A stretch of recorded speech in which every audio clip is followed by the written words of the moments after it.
Hi, today I'm doing the reading habits tag. I'm not sure who originally created this tag, but as always, whenever I do a tag, the questions will be in the description if you would like to do this tag as well. Let's get started. Question 1. Do you have a certain place at home for reading? Well, I'd say most of my reading is just done in my bed. I mean, it's cozy and comfortable enough. It's a good spot. There is my bedside table with the lamp right there, so that's a really nice spot, and I have like 3 lamps in my room. So if I want it to be dark besides that so that I can read, especially if it's late at night and I feel like it, then I can just have that bedside lamp on, but not the others. So yeah, usually my bed. Besides that, I don't have like a designated reading area or anything like that. But I'd say it works, especially with the lighting. The lighting is really good. Question 2, bookmark or random piece of paper? I don't use either. I don't use any sort of bookmark. I just know where I'm at. I have used bookmarks before. It's not like I never have. But I will show you something that my husband does. He's really good at origami, so I'm not going to take it out, but he will just take these pieces of paper and fold them and then like insert them above the page as a bookmark.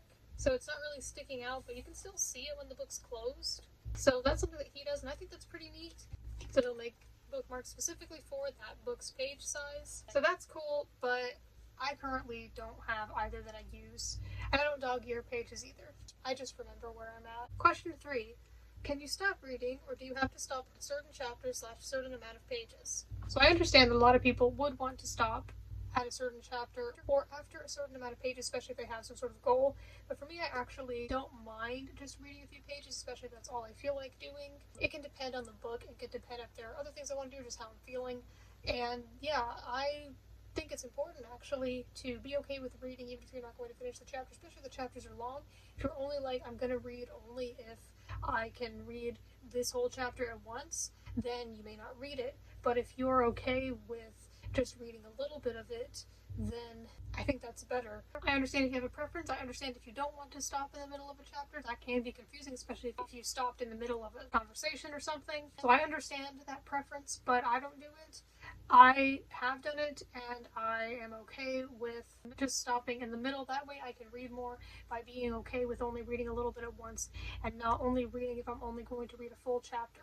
When you do that, I think you're able to read more. Question 4, do you eat or drink while reading? No, I don't. I mean, I may have a drink near me, just nearby, just, in general, regularly.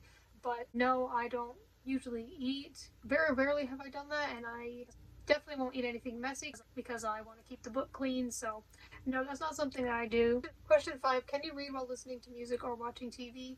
No, I prefer to have it be as quiet as possible. I know some people can read while listening to music. I cannot do that. That is definitely too distracting for me. But I also would just want to focus on the book anyway, and I feel like I would need to be fully focused on it with little to no distractions, and then I would rather not have the TV on in the background. But sometimes if you are in public or someone else is in the room, you may have to adapt to that, and I have had to do that. So sometimes it is not as easy, but I think I have learned to be able to do that at least most of the time. Maybe I can't do it all the time, and if I'm just not able to focus, then I won't force it. But yeah, I think I have definitely been able to read even when there is some sort of noise in the background. It could depend on the book too. I think it's a bit easier for me with nonfiction because it's not as, I don't really have to imagine things as much. I'm just sort of just reading it and absorbing the information. So I am able to do that, but not if I'm listening to music. Like if there's music playing somewhere, then maybe. But if it's like my own music, I've got like my earbuds in, then no, I wouldn't be able to do that. But yeah, if there are some noises going on in the background, then I could. Generally, I prefer to read when it's quiet, but if it's beyond my control, then I think I usually am able to do it. At least I'm getting more used to that. Question 6, one book at a time or several at a time?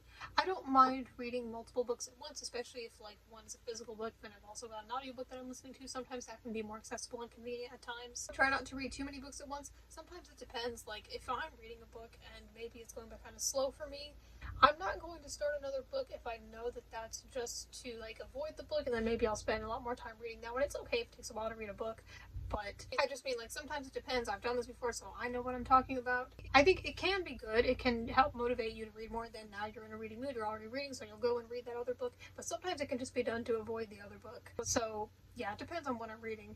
I don't want to start another book just because I'm bored with whatever I'm reading, but I will if it's like, especially if it's a smaller book. If I've got like smaller books I'm reading, then I know those won't take as long, so I'm not going to be stuck reading 5 books for weeks. So yeah, it isn't uncommon for me to be reading multiple books at a time, but sometimes it is only one book. Like right now I've got a novel in physical format and also an audiobook I'm listening to, and I alternate between those, and sometimes it's easier and just preferred to listen to the audiobook, and I'm able to do that. It can also depend on how much time you have, but I'm not strict about reading just one book at a time. I think there can be benefits to reading multiple, but it can also get complicated, and so I try not to make it too complicated or overwhelming.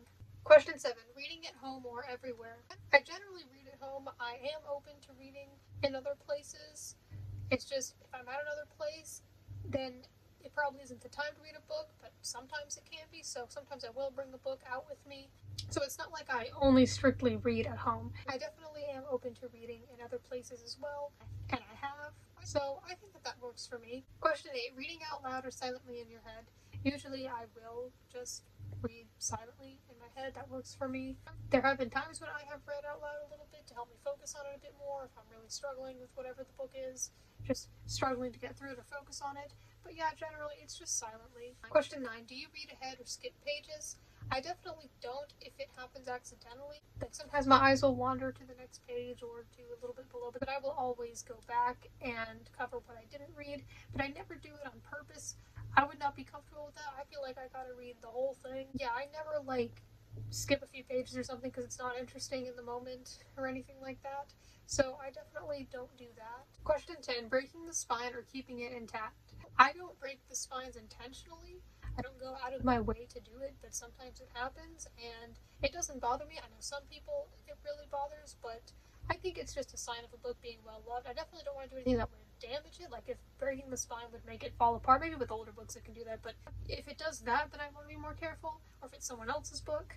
But yeah, it doesn't bother me. I think it's a sign that it's well loved, that it's been read, and it's nice when a book is nice and in perfect condition, but once you've read it and had it for a while, it's going to look a bit older, and I think that's okay. And like I said, I think it's a sign that it has been well loved, or at least that it's been read, and that's what they're for. Question 11. Do you write in books? This is also called annotating. I know some people do this. I do not. I definitely understand the appeal, especially if it's your own book and you just want to write like your thoughts, maybe your guesses, predictions, or reactions to things when you had them. That could definitely be cool, so I definitely understand the appeal of that. I personally do not do that at the moment. I just don't want to.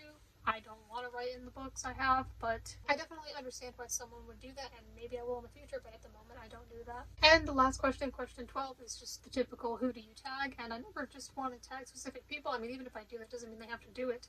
So I'll just be one of those booktubers who says anybody who sees this and wants to do it. So thank you for watching me doing the reading habits tag, and you can let me know your thoughts on anything I mentioned in this video and some of your habits and preferences.